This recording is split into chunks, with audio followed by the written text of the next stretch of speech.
śubha-kārya-śūnya sadānartha-manāh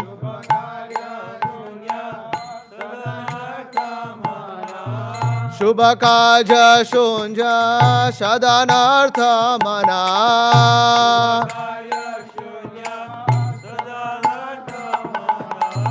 nāna-dukhe jara-jara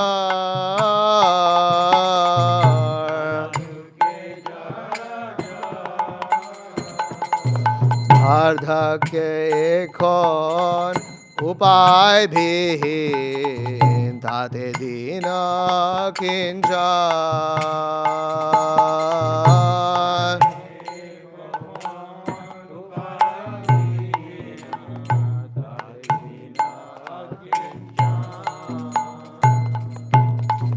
वार्धक्ये एकोन upāya-vihīna tā'te dīna kiñcan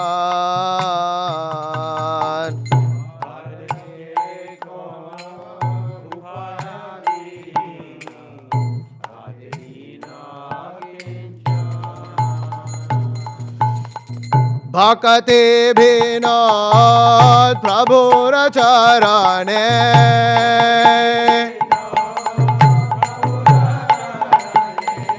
भक्ति-विनोद-प्रभुर-चरणे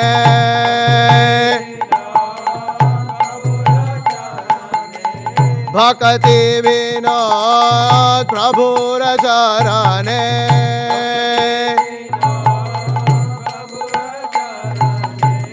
घोरे दुःख निवेदन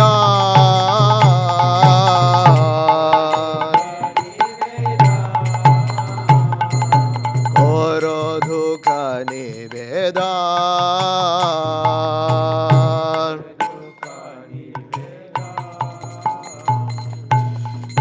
আমার জীবন সদা পাপে রত nāhiko punyera kleśa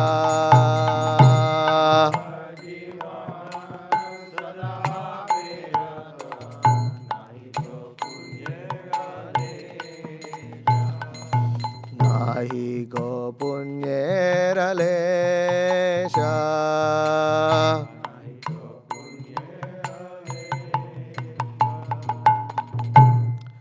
श्रील भक्ति विनोद ठाकुर की जय।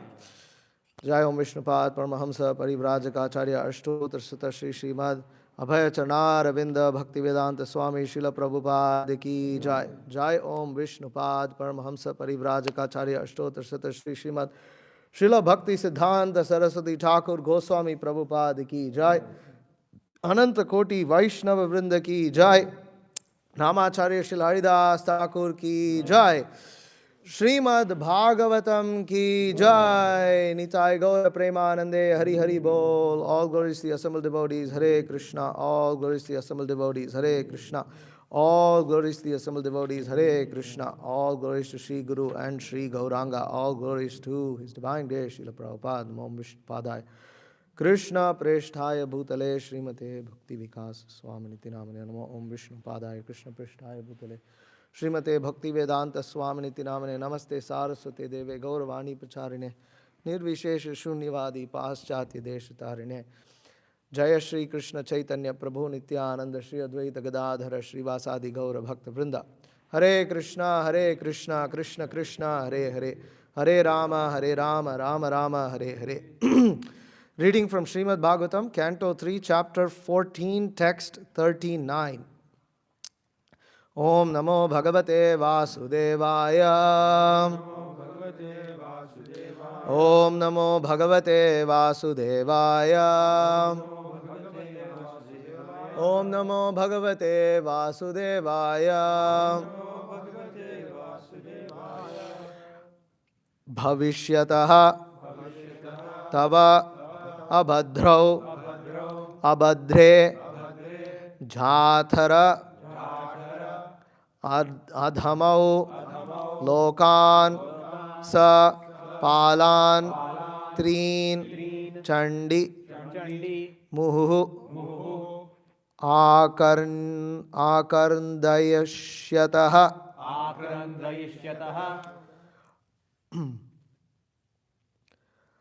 भविष्यतस्तवा भद्रा भविष्यतस्तवा भद्रा अभद्रे जाथ राधमौ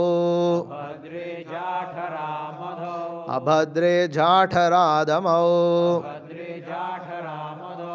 लोकान् सपालां स्त्रीं चण्डी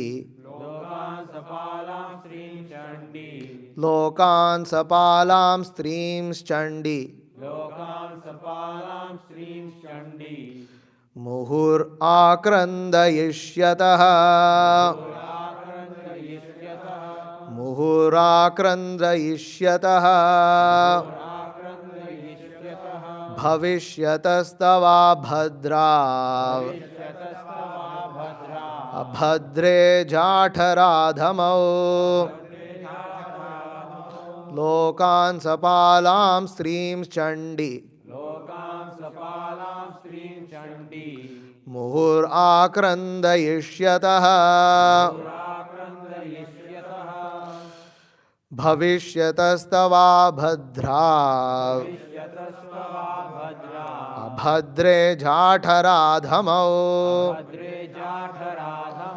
लोकान् सपालां स्त्रीं चण्डी मुहुराक्रन्दयिष्यतः.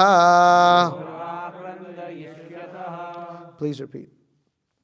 भविष्यतस्तवा भद्रा भविष्यतस्तवा भद्रा अभद्रे झठराधमौ अभद्रे जाठराधमौ लोकान् सपालां स्त्रीं चण्डी लोकां सपालां स्त्रीं चण्डी मुहुराक्रन्दयिष्यतः मुहुराक्रन्दयिष्यतः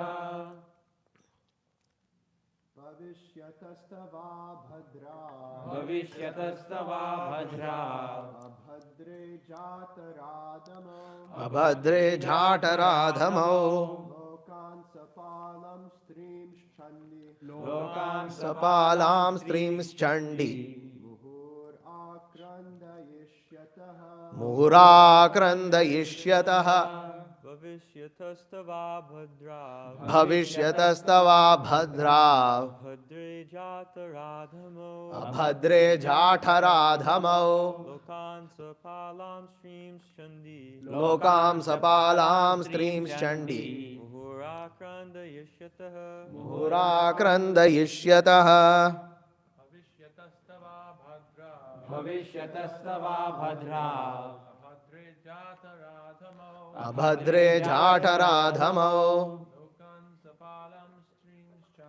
लोकान् सपालां स्त्रीं चण्डी मुहुराक्रन्दयिष्यतः भविष्यतस्तवा भद्रा अभद्रे जाठराधमौ लोकां सपालां स्त्रीं चण्डी मुहुराक्रन्दयिष्यतः भविष्यतस्तवा भद्रा भविष्यतस्तवा भद्रा भद्रे जाठराधमौ अभद्रे जाठराधमौ लोकान् सपालां स्त्रीं चण्डी लोकां सपालां स्त्रीं Chandi मुहुराक्रन्दयिष्यतः मुहुराक्रन्दयिष्यतः भविष्यतः. We'll take birth. Tava, your. Abhadrao, two contemptuous sons. Abhadre, oh unlucky one. Jhatara, Adhamau, born of a condemned womb. Lokan, all planets. Sapalan, with their rulers. Treen, three. Chandi, haughty one. Muhuhu, constantly. Ākrandayishyatah ākrandayishyatah will cause lamentation. will cause lamentation. Translation, purport by His Divine Grace A.C. Bhaktivedanta Swami Srila Prabhupada. O haughty one, you will have two contemptuous sons born of your condemned womb. Unlucky woman, they will cause constant lamentation to all three worlds. Purport. Contemptuous sons are born of the condemned womb of their mother. In Bhagavad Gita 1.440, it is stated, when there is deliberate negligence of the regulative principles of religious life, the women as a class become polluted, and as a result, there are unwanted children. This is especially true for boys. If the mother is not good, there cannot be good sons. The learned Kashyapa could foresee the character of the sons who would be born of the condemned womb of Diti. The womb was condemned because of the mothers being too sexually inclined and thus transgressing all the laws and injunctions of the scriptures. In a society where such women are predominant, one should not expect good children. Om Ajnanatimirandhasya Jnananjana Shalakaya Chakshurun Militam Yena Tasmai Shri Gurave Namaha Shri Chaitanya Manobhishtam Sthapitam Yena Bhutale Swayam Rupa Kadamahyam Dadati Supadantikam Vandeham Shri Guru Shriyuta Padakamalam Shri Gurun Vaishnavamscha Shri Rupam Sagrajatam Sahagana Raghunathanvitam Tam Sajivam Sadhvaitam Savadhutam Parijana Sahitam Krishna Chaitanya Devam Shri Radha Krishna Padan Sahagana Lalitha Shri Vishakhanvitamscha. He Krishna Karuna Sindho Deenabandho Jagatpate Gopesha Gopika Kanta Radha Kanta Namostute Tapta Kanchana Gaurangi Radhe Vrindavaneshwari Vrishabhanusute Devi Pranamami Haripriye Vancha Kalpatarubhyascha Kripa Sindhubhyevacha Patitanam Pavanebhyo Vaishnavebhyo Namo Namaha Jaya Shri Krishna Chaitanya Prabhu Nityananda Shri Advaita Gadadhara Srivasadi Gaura Bhakta Vrinda Hare Krishna Krishna Krishna Hare Hare Hare Rama Rama Rama Hare Hare. Narayanam namaskrityam naram chaiva narottamam daivim saraswati vyasam tato jayamudhirayet nashtaprayeshu abhadreshu nityam bhagavata sevaya bhagavati ruttama shloke bhaktir bhavati naishtihi yasvanubhavam akila shruti saramekam adhyatma deepam atititi rishitam tamondam samsarinam karunyaha purana guhyam tam vyasa sunam upayami gurum muninam bhavishyatastava bhadrav abhadre jatharadhamau lokan sapalam streams chandi muhurakrandayishyatah. O haughty one, you will have two contemptuous sons born of your condemned womb. Unlucky woman, they will cause constant lamentation to all three worlds.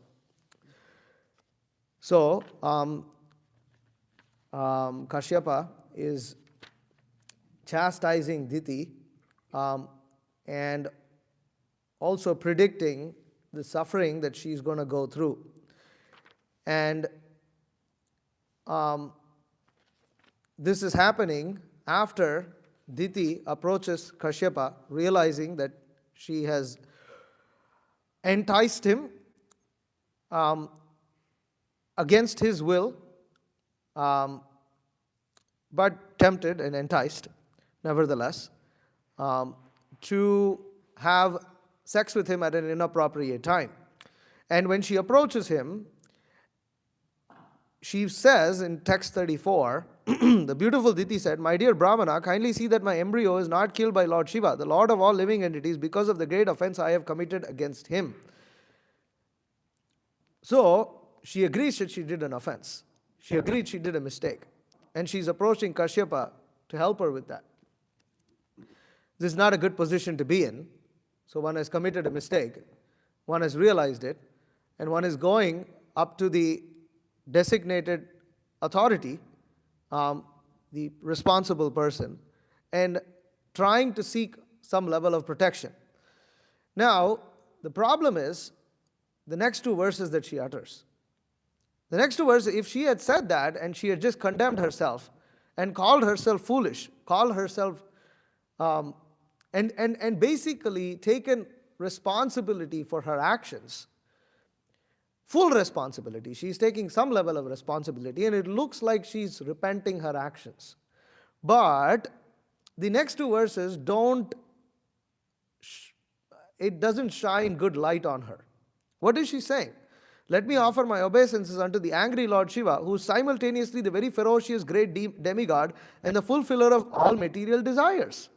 He is all auspicious and forgiving, but his anger can immediately move him to chastise. So basically, she's talking little philosophy here. You know, when people screw up, then they start talking philosophy, where they start talking about how they start talking philosophy that they should be forgiven. Not only forgiven, they glorify the other person as a person who actually forgives. That, who is Lord Shiva? Yes, I understand he's angry. But he's also the fulfiller of material desires. I had a material desire. He fulfills material desires. It's like, isn't he meant to fulfill material desires? And, I am this papam, innocent, I'm after all, a foolish, dumb woman, and I'm admitting my mistake. He's all auspicious and forgiving. And his anger can immediately move him to just, I recognize that he can get angry, but he's all forgiving. Then the next verse, she goes a little further. Let him be pleased with us, since he's my brother-in-law. Come on, after all, you're my brother-in-law. You need to forgive me. This is after Kashyapa tells her very clearly that just because he's your brother-in-law doesn't mean he's going to forgive you. Right? Where did he say that?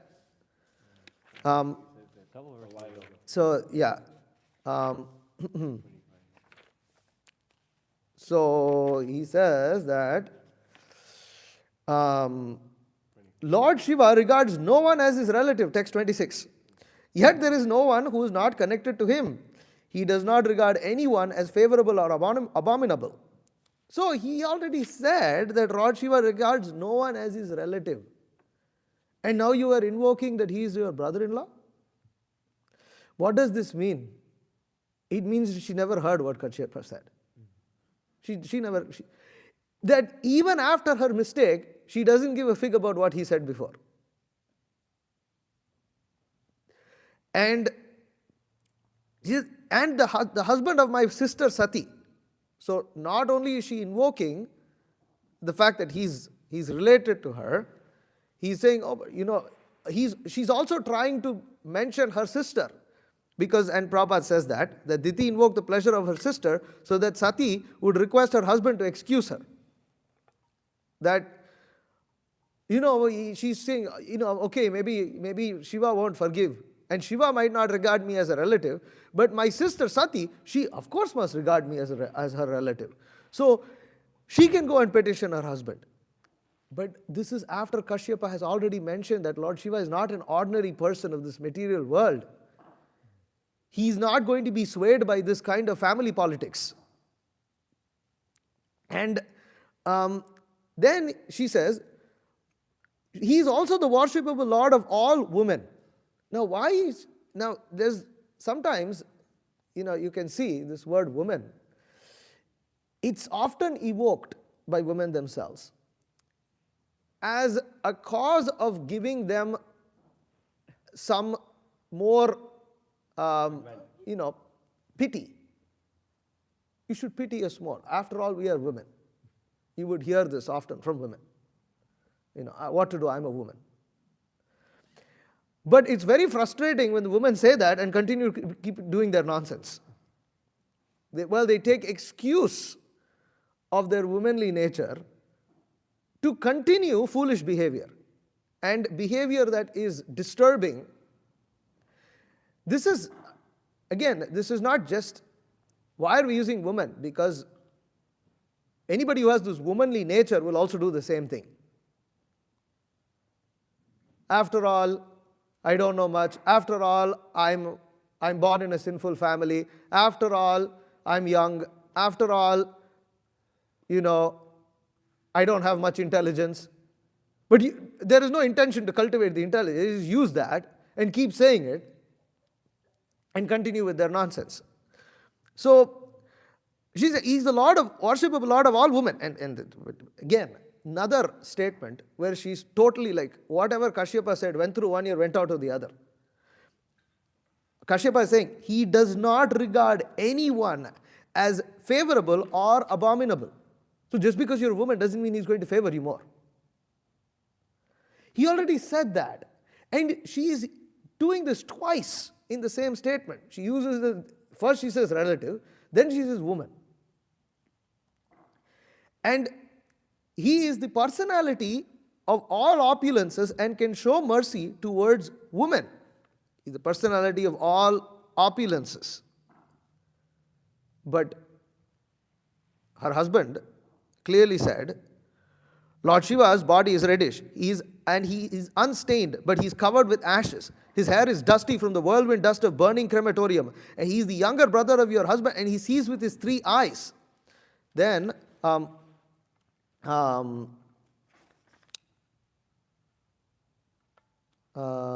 is that said that he roams about crematorium? Yeah. Lord Shiva, the king of the ghosts, sitting on the back of his bull carrier, travels at this time, accompanied by ghosts who follow him for their welfare. Now you're evoking all the opulences, but your husband already said what he's doing at this time. And then she says, can show mercy towards women who are excused even by uncivilized hunters. Even uncivilized hunters. And this kind of statement, it's very calculated, it's very political. It's very political. Lord Shiva, you're so great. You can't be worse than even uncivilized hunters. Even uncivilized hunters excuse women. You won't excuse a woman? Such talk is actually extremely disrespectful and offensive. It's very disrespectful. Basically, such people frame their talk in such a way that if you don't agree with them, you are the aggressor and they are the innocent victim, and it will only reflect bad on you, not on them. This is, my dear friends, the feministic quality of women that is the very reason why the living entity is in the material world. Because we want to play Krishna. When we want to play Krishna, we will go even as far as to blame Krishna for all our problems, but we will not blame ourselves. That even though I may, and this is amazing, right? If you go and tell if you go tell a person who makes excuses, you did the mistake. Well, I admitted I did the mistake. You're not admitting. It's just in namesake only. This is why Kashyapa is so angry.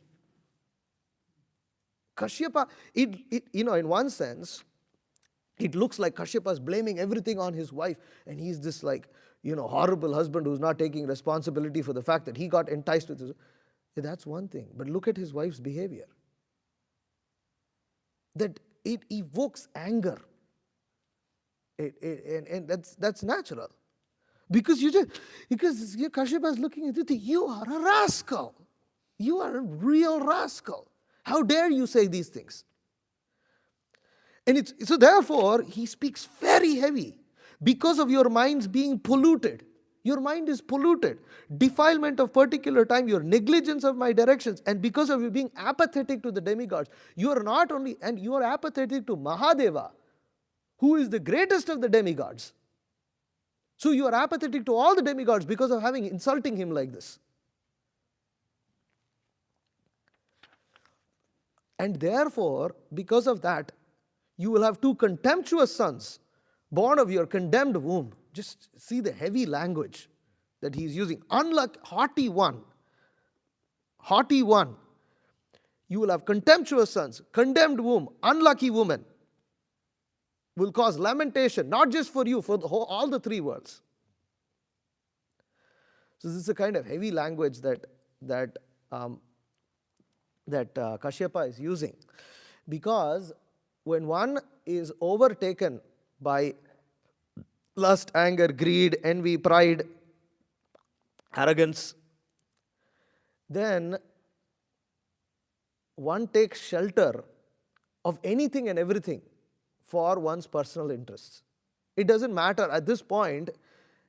It doesn't matter. See, Diti's same selfish desire continues even after committing the offense. All she's caring about is her sons. And to the extent that she wouldn't mind offending Lord Shiva and offending her husband also in the process by completely disregarding what he said. And The lesson from the Srimad Bhagavatam is that such people will be condemned. We may not have the good fortune of hearing such harsh words from a personality like Kashyapa. We may think that we've gotten away with it. But we won't get away with it, because Kashyapa is only verbalizing the laws of material nature that will take effect for these actions. And the standard characteristic is that they will paint themselves as poor and deserving of mercy, like children. I'm just poor, just poor me. Now, where was your poor sense when you independently took decisions that was clearly against Guru, Sadhu and Shastra? At that time you were not poor. You were able to make decisions by yourself. You felt strong enough to make those independent decisions.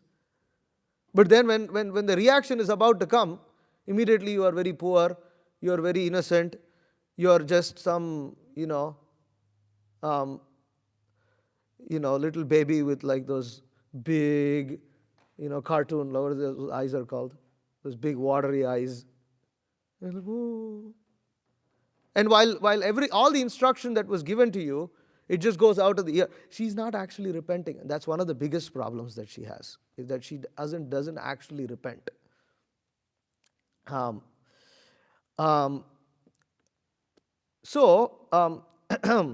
Even though she's a woman, she's responsible for her actions.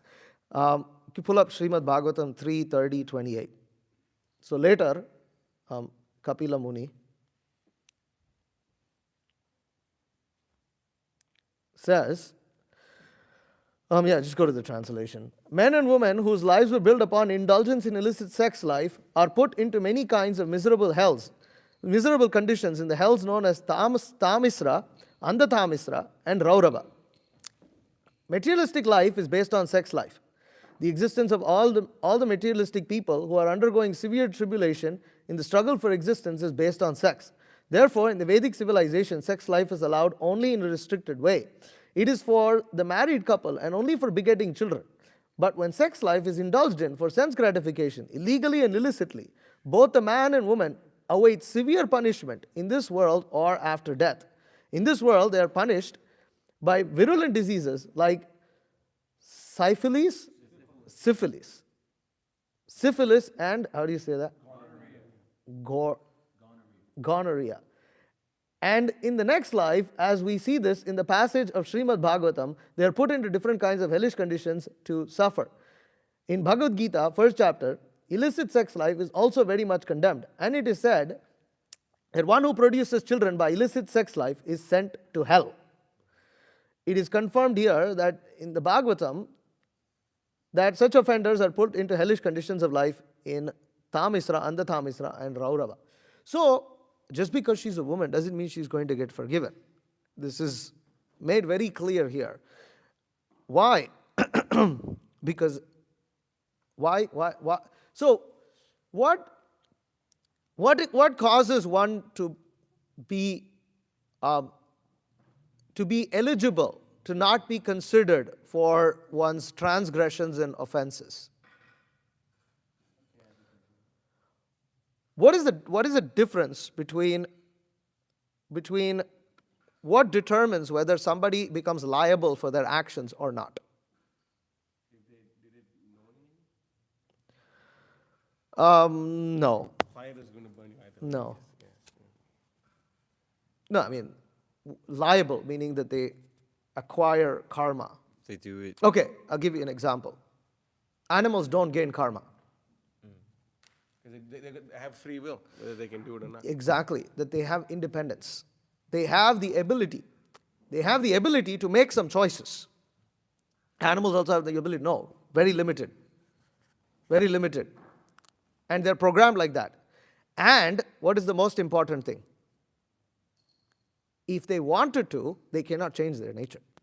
Even if they wanted to. First of all, they will not want. Second is, even if they wanted to, they cannot change their nature. That is not the case for a woman.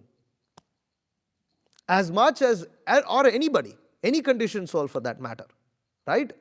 Any conditioned soul, in the form of a human, if he thinks that he cannot reform himself.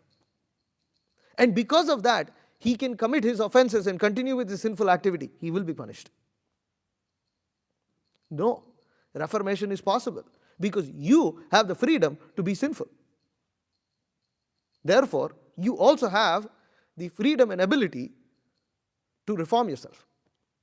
And one can take up to that reformation in seriousness.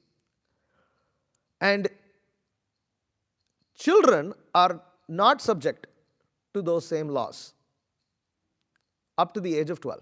This is stated in Mahabharata. That it said 12 in Adi Parva, section 108, Sambhava Parva. That a child, so this comes in the story of Mandukya. I think it's Mandukya Muni. Mandukya or Mandavya, something like this. Yeah. Huh? Mandukya. Yeah, I mean, like he as a child, he killed something. I forgot what he killed, but I don't know what somebody killed something, and then he went to Yamara. He went to Yamaloka. There's something he did, but then he went to Yamaloka, and then he became very angry that Yamaraj punished him when he was a child. And in there he says, this is from Mohan Ganguly's translation, that shall not be a sin which shall be done by a child up to the 12th year of his age from birth. The scripture shall not take cognizance of it. So up to the age of 12, the child is considered to be under the protection of his parents, and it is only after the age of 12 that one attains puberty. And at that point, one is said to be independent, and one is liable for one's own actions. And up to that point, there is no liability. But a woman is, the thing is, whether that's a male child or a female child, up to the age of 12. But after that, it's not. There's no difference just because you have a different gender. You are responsible as an adult, which is considered an adult in human and in Vedic culture, past the age of 12, you are considered an adult. As an adult, you will gain karma.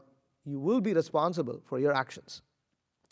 And so, therefore, in the entirety of Bhagavad Gita, Krishna advises us to perform one's duty.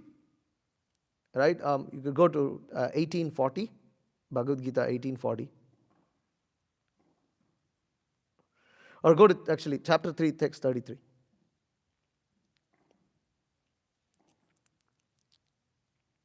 This is a nice verse. Sadrisham chestate swasya prakriter jnanavan api prakritim yanti bhutani nigraha kim karishyati.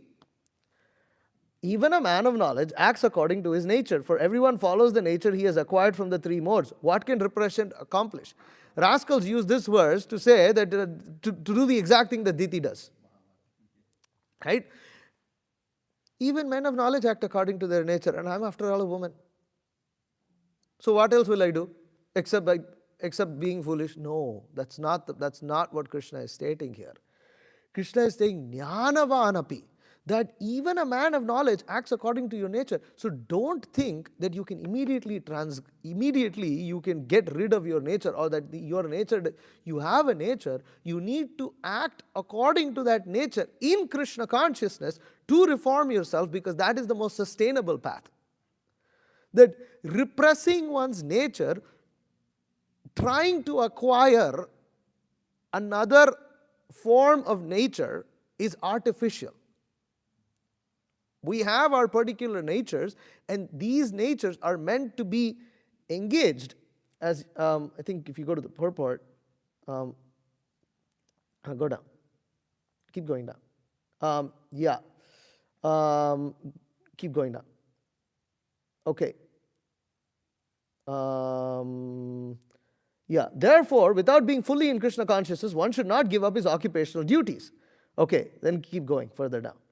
It is better to be situated in one's position and to try to attain Krishna consciousness under superior training. This is the big word there.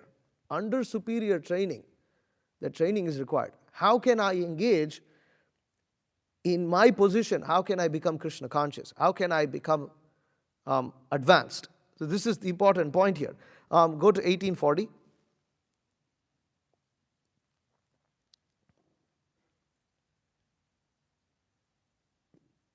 Okay, translation. There is no being existing, either here or among the demigods, in the higher planetary systems, which is freed from these modes born of material nature. So there's nobody who is free from the three modes of material nature. Absolutely no one that is free from the three modes of material nature. And this is where this whole topic also plays in, what we are reading about Kashyapa and Diti. Why the performance of Garbhada and Samskar is so important. So, if we don't follow the rules and regulations laid down to us, given to us, what happens? We won't have Krishna's protection. Prabhupada says this in a letter to Jayadev, 23 July 1972. Krishna's plan becomes very easy for us to follow. For us, Krishna's plans become very easy for us when we follow Krishna's orders. Otherwise, we are following Maya's plan and become frustrated at every step. So there's two plans that we can follow. There's either Krishna's plan or Maya's plan. There's only two plans. And Krishna's plan generally looks very difficult. It looks like, I don't know how I'm going to follow this. But it becomes very easy, Prabhupada says, when we follow Krishna's orders. Otherwise, it's very difficult. Following Krishna's orders means chanting daily 16 rounds, following the 4 rules and regulations, rising early, associating with devotees like that, etc. That's what that means. Unless these principles are followed, we cannot expect Krishna's protection. So that's pretty amazing. Prabhupada says, unless these things are followed, you can't expect Krishna's protection. And that's what happens when we, out of pride, we start taking shelter of false ideas and give ourselves excuses and take independent decisions, and then we come and seek Krishna's protection, and then when we don't get that protection, we blame Krishna for it, and we lose faith in Krishna consciousness. How amazing. You cannot ask protection when you don't follow the orders. It's not possible. It's like when you're working in the material world. So there are laws. So if you follow those laws, then you have a certain level of protection that you can claim. Say you're a tenant and your landlord is not doing something right, whatever, he's turned the water off. But you've been paying your rent and you've been following all the standard rules that you're supposed to do as a tenant, then you can seek protection under the law. Now you had so many other issues that you were doing, such as breaking the walls and doing whatever inside the house and damaging, ripping out the AC unit, selling it, whatever. Then you can't go to the court and say, he turned the water off, I need protection. You're going to get punished. Probably even in one sense more severely, and they may get excused. So this is the point, that if we don't follow orders, it's not possible to give protection. So this is, and in that regard,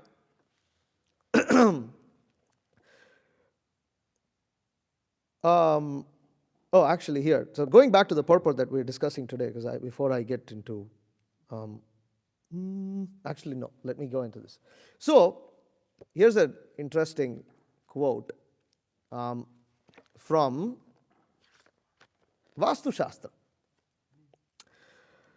So, if a part of the all-pervading space becomes isolated and is restricted by 4 walls, a building, it transforms into a living organism and pulsates in a specific pattern. What has this got to do with?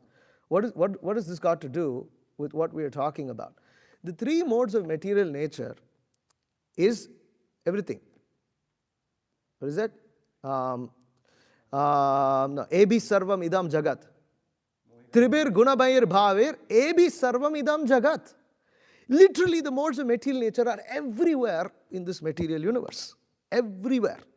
It can refer to everyone, but it can also refer to everything. Ebhi sarvam. Everything. And therefore, we are now making this point because if what does this mean? If a space becomes isolated and restricted within four walls of a building, it transforms into a living organism and pulsates in a specific pattern. This means that when a building is built, and it's built according to a certain style, it is considered according to Vastu Shastra a Purusha. Therefore, you have the Vastu Purusha. And that Purusha, just like a body, has to have the head in a certain area, the liver in a certain area, the kidney in a certain location. Similarly, according to Vastu, because it forms into a living organism, there's certain things to be placed in certain locations so that everything starts to work cohesively. What has this got to do with what we are discussing right now? It's the same thing when a child enters an embryo. When a soul becomes confined within a space, which is called the body, immediately he acquires the three modes of material nature in a particular permutation and combination. And that determines his fate. And this is explained here. Now these people, they are Mayavadis, so they write like Mayavadis. But there's a way in which we can decipher this and understand this, because these are all ultimately Vaishnava sciences. The vibration of relative time, which is especially expressed in the orbital cycles of the planets, stars, sun and moon, determines the quality of the living being at the time of birth. Why is that? Because the three modes of material nature, they are constantly going. And these three modes of material nature are what causes the creation, destruction, because creation happens because of passion. Maintenance, goodness. Destruction, ignorance. So, all the cycles in the world, including the different seasons, including the planetary constellations, everything is influenced by the three modes of material nature. And at the time of birth, or at the time, in this case, we are talking of the time of conception, there is a certain prevalent mode of material nature that determines consciousness at that time. And that is understood by the positions of the stars and the planets. How can you understand? The science is there. Now, you cannot change that, but you can wait for a better time. And that influences the nature of the child that is born. And the same thing happens at the time of birth also. The time of birth becomes more significant, but the conception determines the... So, there are two things. At the time of birth determines the fate of the person. But the time of conception determines the quality of the consciousness that the person will bear. His intentions, and this we will read further on. And so anyways, the point is that I don't want to get into more, because this is actually more in regards to the Vastu Shastra. But the point is that there is a particular mode of nature that we acquire. What is that? Purusha prakritistohi bhungte prakriti jan gunan. The moment the living entity wants to enjoy the material universe, immediately, what does he get? He acquires a body consisting of the three modes of material nature that determines the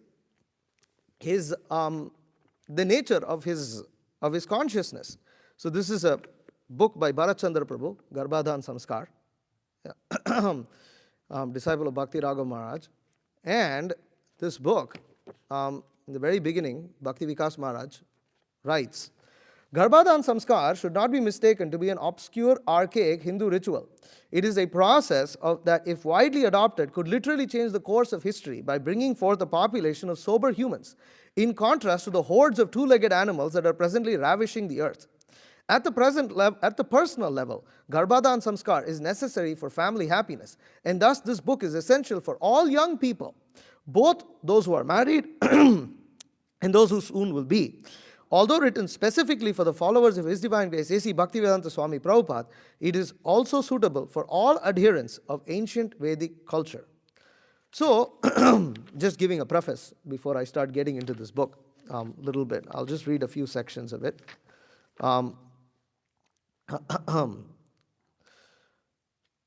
So, I mean, there's so much in this, but basically, it explains that there's a lot. There's a lot of science to this, and it's so much detail that it's crazy. I never know anything about things like this. Okay. Srimad Bhagavatam 3:31:1.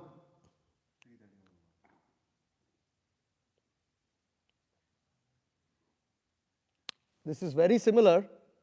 Stop there. Go up. See that first line? Jantur deho papatye. Okay? So this is a famous verse. So what does this verse say? Under the supervision of the Supreme Lord and according to the result of His work, the soul is made to enter into a womb of a woman through a particle of male semen to assume a particular type of body. Now I'm just going to mostly read.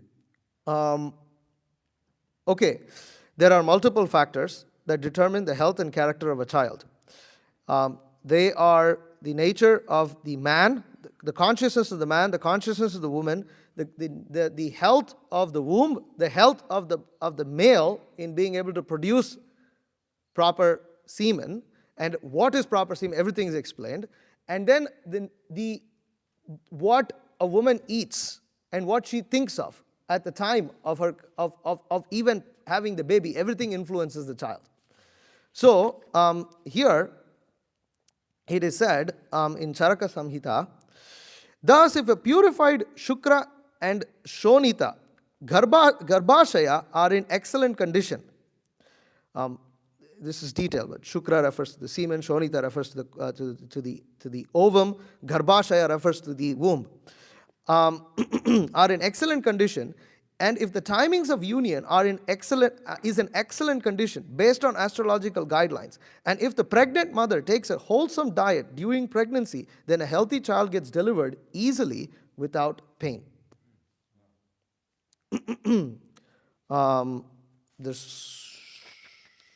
Okay. All right. Another thing from Charaka Samhita. The state of the mental faculty of the child depends upon, what does it depend upon? The mental faculty of the child. The mental faculty of the parents. The sounds, music, etc. heard repeatedly by the pregnant woman. Actions performed by the jiva in its previous life, and frequent desires or habits by the jiva in its previous life. Another thing in Charaka Samhita. The child resembles those things which the mother thinks in her mind during conception. Then, quotes from Srila Prabhupada. This is from Bhagavatam Purport 5.5.20. Okay, 5.5.20.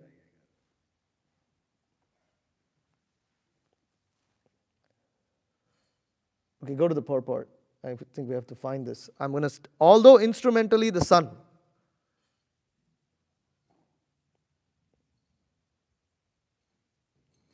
Although instrumentally the sun. Keep going.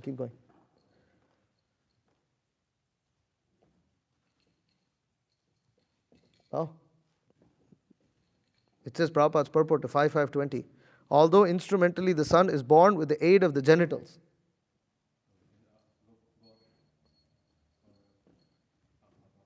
Maybe search the word genitals and you saw it? Oh, okay, yeah. Oh, I see, it's in the middle. Okay. Although instrumentally the son is born with the aid of the genitals, he's actually born from within the heart. According to the heart situation, the semen takes the form of a body. Technically, the semen is of kapha quality and the seat of kapha is heart.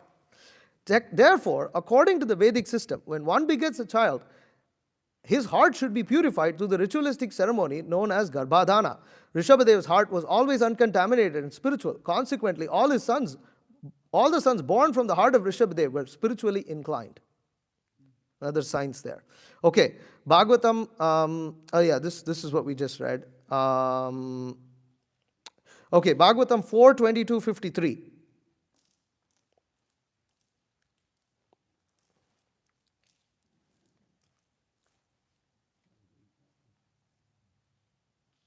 Okay, purport. The mental state of the father and mother before sex. Yeah, there. The mental state of the father and mother before sex will certainly affect the mentality of the child to be begotten. A child who is begotten out of lust may not turn out as the parents desire. As stated in the Shastras, yatha yonir yatha bijam. Yatha yoni indicates the mother and yatha bijam indicates the father. If the mental state of the parents is prepared before they have sex, the child which they will beget will certainly reflect their mental condition. It is therefore understood by the words Atma Sammatam that both Prithu Maharaj and Archi underwent the Garbhadan purificatory process before begetting children, and thus they begot all their sons according to their desires and purified mental states. See how much Srila Prabhupada is emphasizing these things within his purport. And 5.2.2. According to the Vedic system, therefore, before a child is conceived,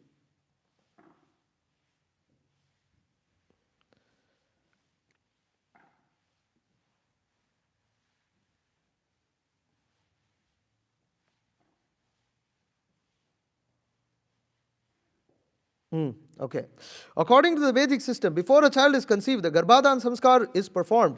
This ceremony molds the mentality of the father in such a way that when he plants his seed in the womb of his wife, he will beget a child whose mind will be completely saturated with the devotional attitude. It is so important. And then Prabhu writes here, the time of conception or Shubha Lagna is said to determine the character of the child conceived. Vedic scriptures have laid down sound principles with regard to determination of the time of conception. Then he says, since today's purport talks about the gender, there was character, we just discussed that, and it also talks about the gender. That this is especially true for boys, Prabhupada writes, that if the mother is not good, there cannot be good sons. Factors that determine the gender of the child. Quality of the shukra conceived by the husband into the womb of the wife. Odd or even day of the ritukal, nakshatra, the swara breathing in left nostril, idanadi for wife, and in the right nostril, pingalanadi for the husband. Then it is said that a male child is produced by a greater quantity of male seed. A female child is by the prevalence of female secretion in greater quantity. If both are equal, then a hermaphrodite child is born, means eunuch, is produced, or a boy and a girl as twins. While if both secretions are weak or deficient in quantity, then there will be a failure of conception. Then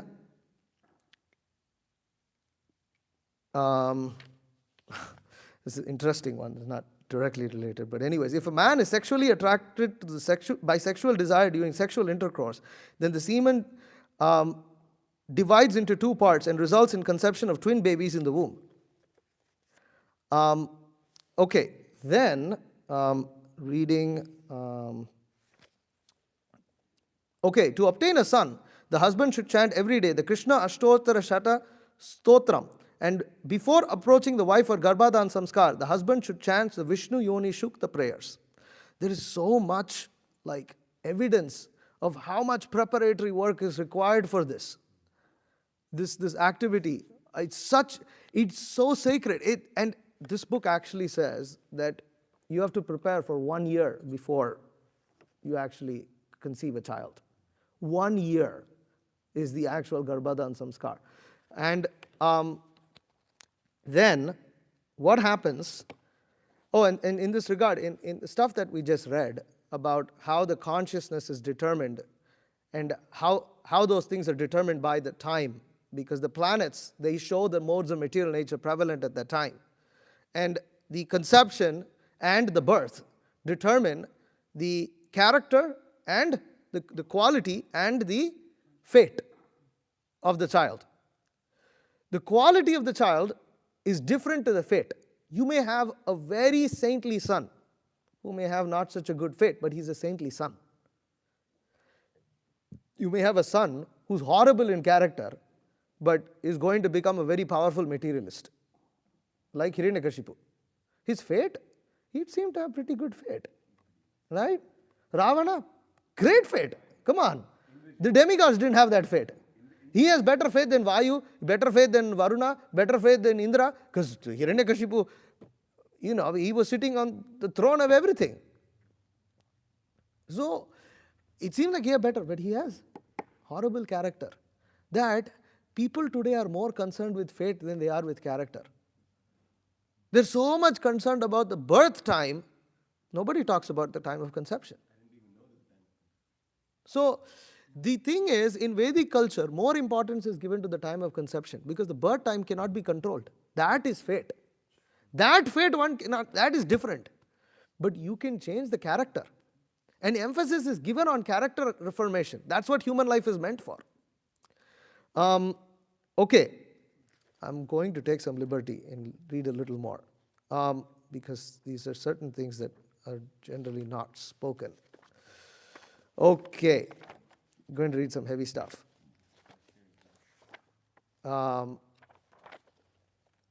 Okay, what do the Upanishads say about, because here it's spoken about going to hell and transgressing laws and injunctions of scripture and therefore being condemned, means acting irreligiously.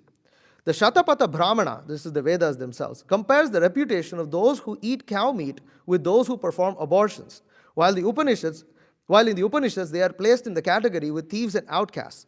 The Atharva Veda lists one who causes abortion among the greatest of sinners. In the Krishna Yajur Veda, it is mentioned a slayer of an embryo is like the slayer of a priest. In the Upanishads, the Kaushitaki Upanishad describes abortion as equivalent to killing one's parents. The Smriti texts also contain injunctions against abortion as well as protection for pregnant women. In the Vishnu Dharma Sutra, killing fetus is equated to the worst crime possible, equivalent to killing a Brahmana. Willful and hatred of the husband are great sins in a woman without willful abortion, and hatred of the husband are great sins in a woman without any atonement. The woman cannot atone for having hatred towards her husband and doing abortion. He who causes abortion, plunders a town, kills a cow, or strangles a man goes to hell known as Raurava. A woman becomes an outcast by undergoing abortion. Any woman, the Padma Purana, any woman who has destroyed another's child in previous birth surely becomes childless or barren in this life. Any woman in whose previous births had an abortion, or a man who suggested an abortion, because he or she killed a child, it is certain that a dead child will take birth in this life to them. Anyways, there's a story here. Abortion can create extreme emotional disturbance in women. Sometimes it happens that children fortunately survive the killing process, abortion of their parents due to a change in plan or due to medical reasons. However, such children are usually not given much love and care, are not given as much love and care they would have been if they were expected and welcomed happily. What would be the emotional status of children if they come to know that they were originally meant to be killed in the womb? One such incident occurred in India, as the report below explains. 2 sisters in Punjab, North India, committed suicide. Before that, they left a note to their parents. It is a telling story of how these young girls feel. They were very bright. They were very creative. They used to participate in all extracurricular activities. They used to write poetry. They learned that their mother went for a sex determination test at the time of her 3rd pregnancy and that they were meant to be aborted. The grown-up sisters suddenly felt unimportant and unwanted and killed themselves.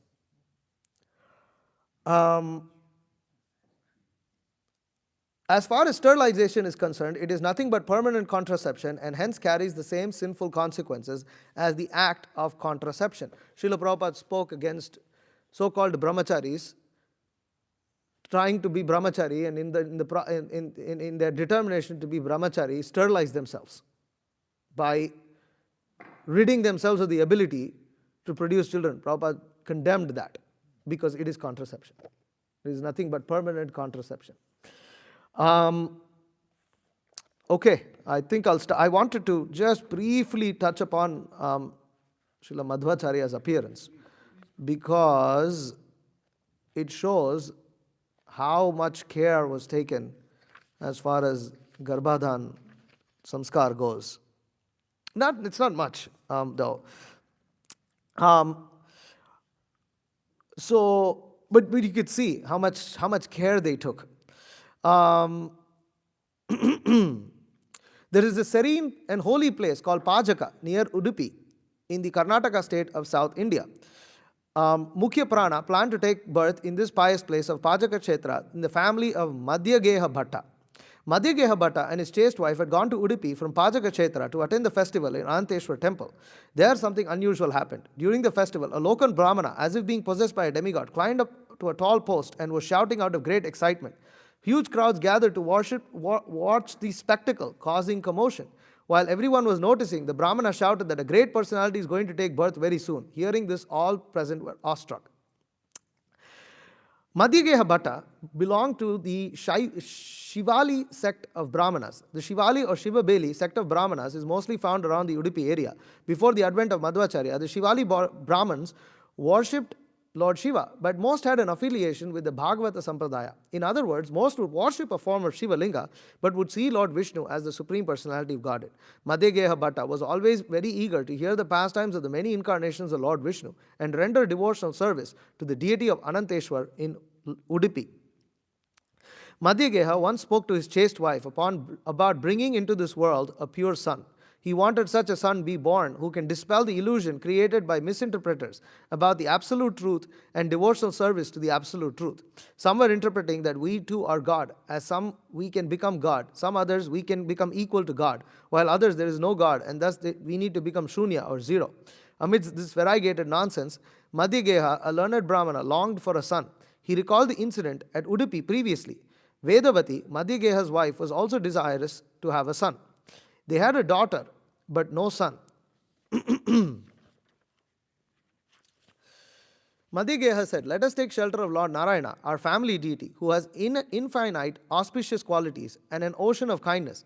He was the deity whom Kardama, Parashara, Pandu and others worshipped in the past, by which they were granted the boon of having sons who were full of auspicious qualities." Madhya and his wife decided to undergo a vow. They served Lord Anantasesha at Udupi for 12 years with pure mind and devotion, free from lust and greed, and having none other than God as their savior. They further performed various austerities like payovrata, just like Aditi and Kashyapa. At the end of this vrata, they decided to perform the Garbhadana samskara at an auspicious time and date after taking the Lord's blessings. They were completely purified by these various austerities. They could feel that the Supreme Lord Narayana and his consort Lakshmi Devi had entered within them. Due to this, their body had become very effulgent. In this purified status, Vedavati, wearing a clean garment, conceived from her husband, a great devotee of the Lord. In 1238 AD, 4339th year of Kali Yuga, Vijaya Dasami day following the Navaratri, in the bright half of the month Ashwina, in the Vilambi Samvatsara, was a day of great festivity. On that day afternoon, Vedavati delivered the divine child. This child was the third incarnation of Vayu, first being Hanuman, second being Bhima, thirdly Madhvacharya. 12 years to beget an acharya like Madhvacharya. I'm just giving that this happened in Kali Yuga only, but just how much tradition is there in this regard.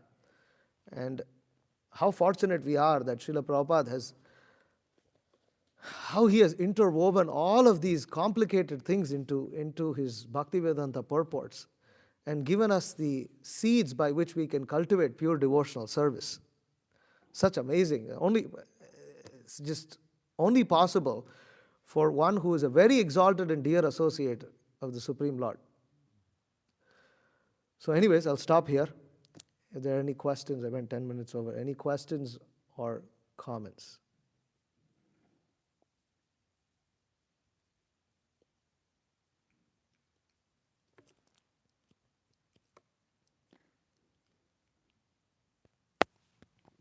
one small point. This is why if proper garbhadhan samskar is done, astrology works better. Because the character of the person is only relatively seen in one's fate. It's not fully seen. And a proper marriage match has to happen with people of similar character and fate. But the character is determined by janma and karma. That it's determined by the family that one is born in and by the upbringing. You have the fate also, but the fate isn't everything. This is why when devotees also make this mistake of giving full and total importance only to astrology. Astrology only shows you the fate of the person based on the time of the birth. It will not give such good, it gives some idea of their character, but not fully. That's why it's very important to know about the person, their background, their upbringing, their family, and what their current activities are, because ultimately in Krishna consciousness, how are we changing these things? Because by transcending the three modes of material nature, you no longer become influenced by the modes that one was born with and the modes that one was conceived with. And therefore, the actual and only solution to all problems of life is to become Krishna conscious. That all these sciences are there for us to recognize and be safe, because we are not on the purified platform yet. And also, even after we come to the purified platform, it is to set an example for those who are conditioned. But all that becomes meaningless if actually we don't strive for pure devotional service. We don't strive to actually, as Srila Prabhupada said, take Krishna's protection by chanting our rounds offenselessly, following the four regulative principles, rising early, associating with devotees, and so on.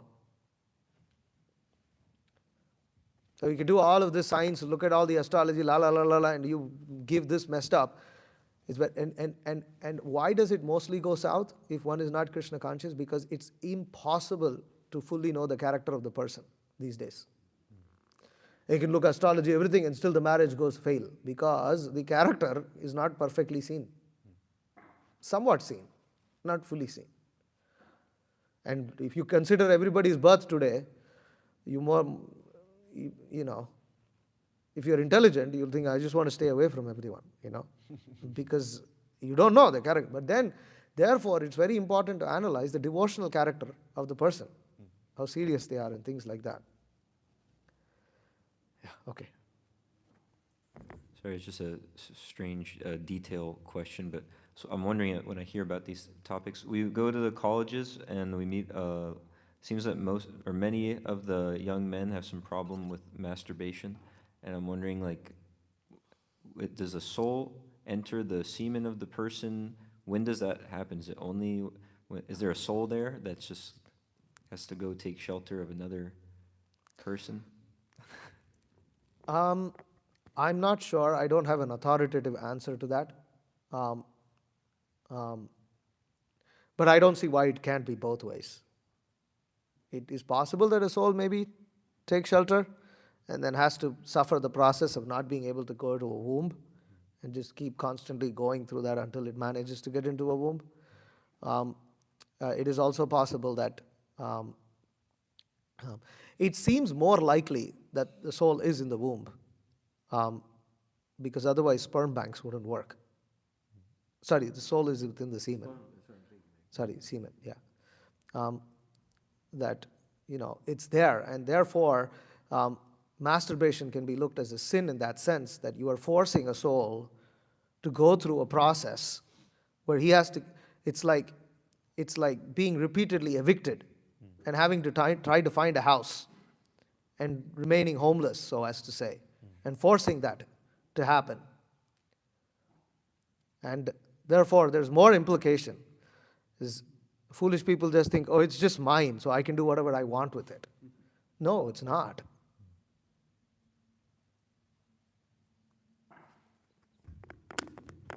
There's this really awesome purport. I was talking to Chaudhary Prabhu about it, and he actually came across it.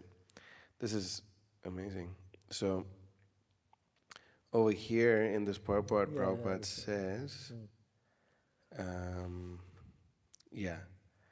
okay. If the maternal, According to Smriti Shastra, a child generally follows the principles of his maternal uncle's house. Naranam Matula Karma means that a child generally follows the qualities of his maternal family. If the maternal family is very corrupt or sinful, the child, even though born of a good father, becomes a victim of the maternal family. According to Vedic civilization, therefore, before marriage takes place, an account is taken of both the boys' and girls' families. If according to the astrological calculation, the combination is perfect, the marriage takes place. Sometimes, however, there is a mistake and family life becomes frustrating. Yeah, there's more mistakes today than ever before. Therefore, the solution for both those who want to avoid marriage and those who want to get into marriage, you better be Krishna conscious. Otherwise, life is going to get so messed up. Either way, you can think about it, and it's disastrous. Either way, it can be so disastrous. And so that's why Srila Prabhupada's instructions are so perfect, because they are always emphasizing the main point. And when the main point is not emphasized and all the side points get emphasized, then culture becomes antithetical to devotional service. It becomes an obstruction. It becomes the other form of niyamagraha, because one is forgot the essence, the purpose. Yes.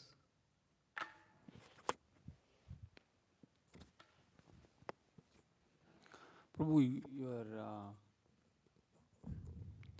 so Garbhadana Samskara helps to beget pious children, Yes. who can be Krishna conscious. So if the child is sinful, means if the child is begotten sinful, then what gives the child the determination to take up Krishna consciousness? I mean, ultimately, it's good association that will make the difference. Now, the challenge is whether the child, especially after they attain, after the age of 12, will choose to go to that association. Because after the age of 12, or maybe a little older than that, they have the choice not to go to that association. You will see also generally, even with devotee families, it's easy to kind of like keep kids sort of devotional until sort of that age, about 10, 11, 12. They seem to just follow everything, to some degree. But then after that, a lot of rascal tendencies really seem to come up. They call, now modern days, they say, oh, he's become a teenager. What is teenager? Teenager means fellow has turned from a child into rascal. That's all. That all the rascal conditioning is finally coming out because he's an adult now. And that's where it gets, the parents say, hey, my child was so good until just before now, I don't know what happened, he's not interested in anything. He used to chant 16 rounds, now he won't even look at the deity, That's where the problem is. With good association, anyone can be changed. Anyone can be changed. But the challenge is to give them that association. Therefore, our farm communities are important because then they stay within that association, they stay within that rule, and that's how society also helps. That societal norms and regulations can curb sinful activities by societal pressure, so as to say. Or, and you can't be like that a certain way. You yourself, in our own lives, right? Why was college such a big thing? Because you can go and become a rascal in college. That's all. You go and live in the dorm. The difference between living in the dorm and living in the parents' house, we know the difference. This is a societal pressure. So that's where the societal pressure works. Is then you're kind of forced. And some purification may happen, and it does work. It does work though, because we see that in the Christian communities. We see it kind of working. Eventually they suffer. When they suffer, they seem to have something to fall back towards. And then they come back. There's a higher chance of them being devotees. So just see how many levels of protection are there in Vedic culture. And all of this is meant to generate devotees.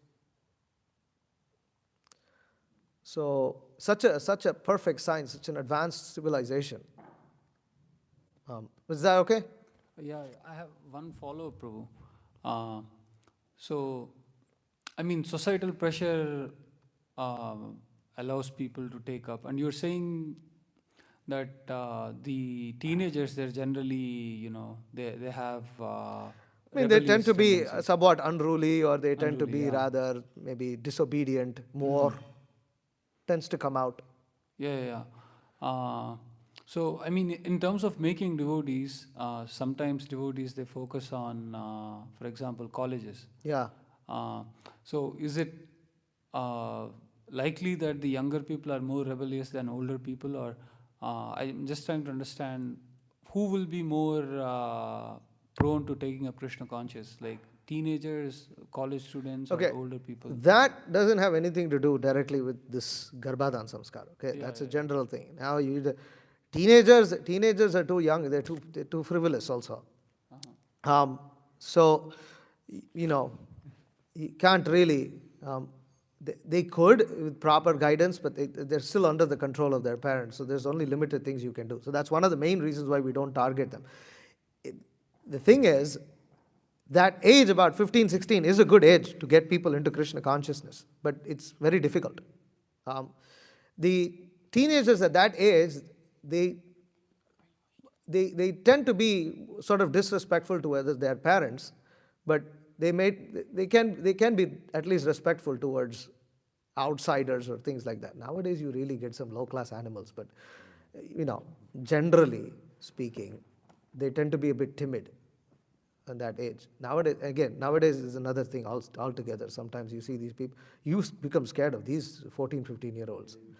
Yeah, it's really, ferocious animals. So now,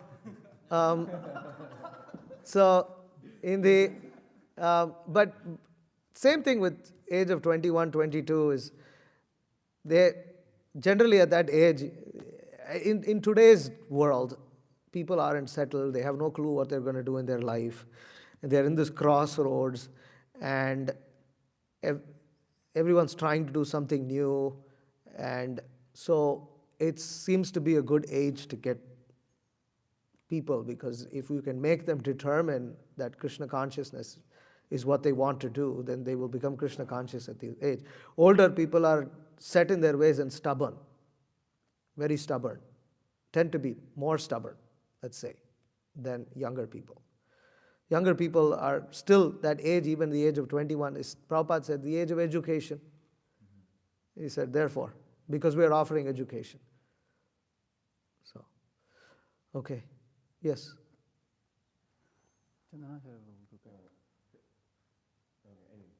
Huh? Oh, here.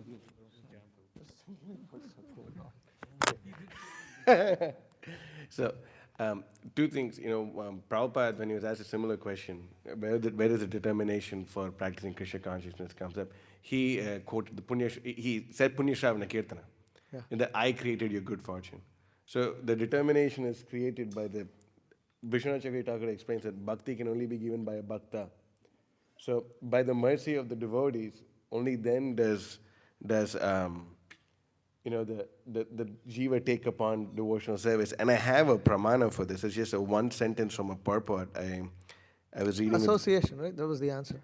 Yeah, I just want to read one sentence from a purport I was reading with Brigupati Prabhu.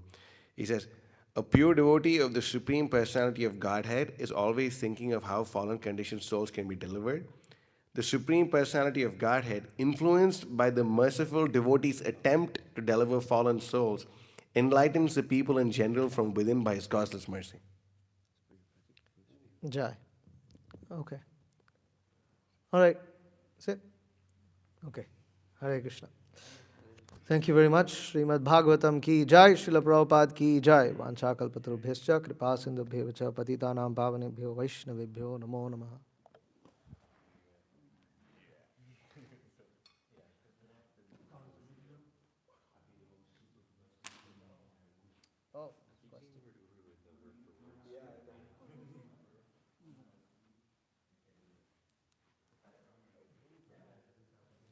You want to answer it?